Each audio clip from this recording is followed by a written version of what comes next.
Hey Nick, how fine is the line of having confidence, the resiliency that you can find ways to win when you're not playing at your best, and then the frustration that you're not playing at your best? How fine is that line? You're just always trying to get better each week, and that's what we're trying to do is try to get better each week. And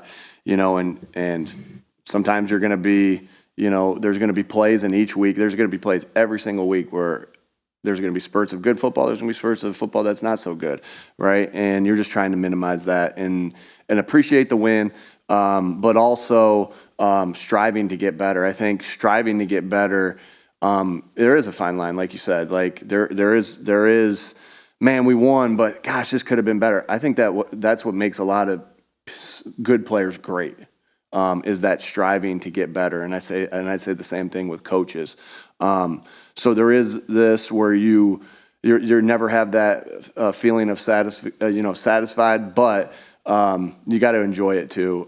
You got to enjoy the wins as well. What are you seeing from Kyler Murray since he's been back? I mean, are you seeing him move around like he used to before?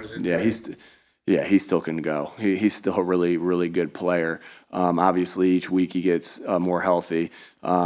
And you got to know where he is. I mean, it's not where you know where he is in each play. He's always behind the center, but you got to account for him on each and every play. He's really, really outstanding. And he is a playmaker, right? He can make plays with his arm and his mind and his feet. So a lot of respect for him, and I think they're doing a good job with him.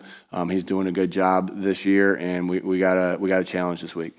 Matt mentioned their team speed. Is that something that stands out to you? It is, yeah. I think they got some skill players that have some really good speed. Obviously, on offense, and obviously the quarterback, makes that when he's touching the ball every time, and he has the type of speed that he has, that can show off the team speed as well. They got tight ends that can go.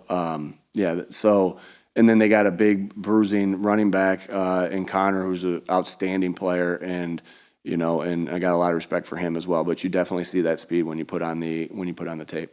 In terms of the bigger picture of the season, does games like this present interesting opportunities when you have like Britton Covey, people like that showing up in the offense that you could find opportunities for?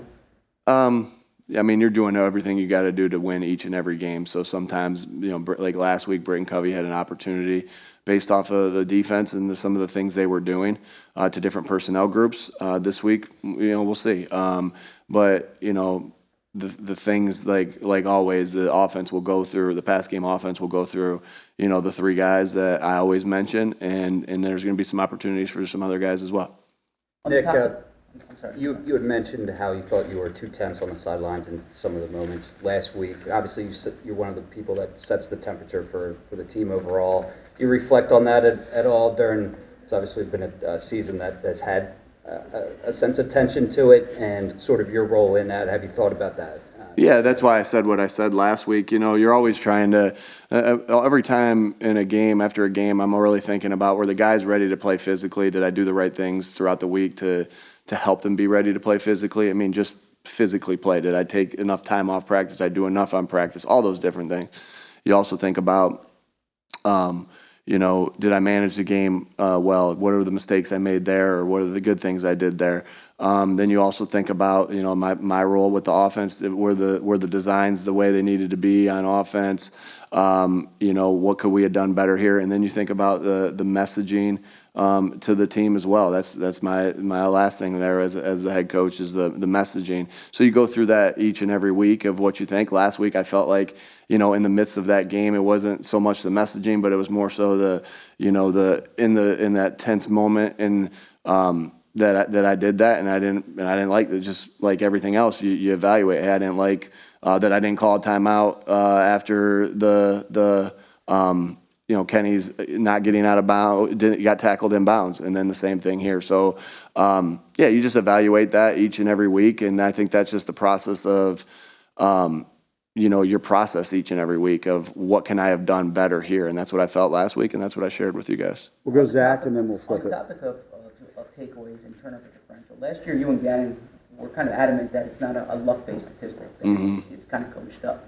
Is it the type of thing where you're seeing it more as a luck-based thing this year, or do you still think it's a product of technique and coaching. Yeah, I think that it's always going to be a product of that. Now, are there some unlucky bounces? Yes.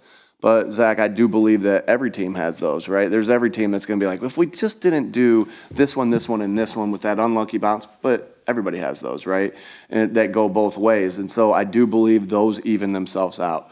And so, yeah, I firmly believe still that we got to continue to harp on it and do a better job of what we're doing as far as the way we're coaching it, and then also we got to execute it better. So it's always in that, and that's how I feel about that, Zach. I think that's a really good question, because there has been some unlucky bounces. I just feel like those things, and I think I said this maybe on the radio this week. Like there's sometimes I get upset about a call or something like that, but those things have a tendency of evening themselves out as well. And so you can't get wrapped up in the ones that might not be bouncing your way, because I do believe that in this game and in 17 game season that that all that stuff evens itself out. So we'll wait for some of those to bounce our way, but it always starts with what we can control, and that's the way we coach it, the way we execute it, and the detail within that.